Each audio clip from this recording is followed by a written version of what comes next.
Hi, welcome to Richard Kabili YouTube channel, and for today's tutorial, I will be teaching you on how to turn on and off system haptics on iPhone X.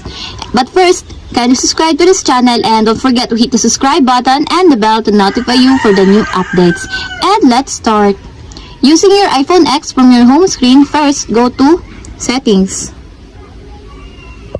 In the settings, scroll down and find the Sounds and Haptics, then click.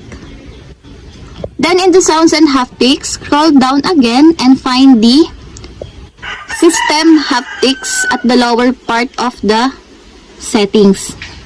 And as you will see, there's a switch button on the right side of it, and all you have to do is just turn it on to enable the system haptics.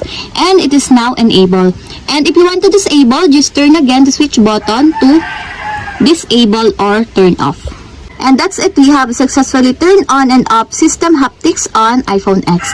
If you have a question, kindly comment down below, and don't forget to hit the subscribe button and the bell to notify you for the new updates. And thank you for watching!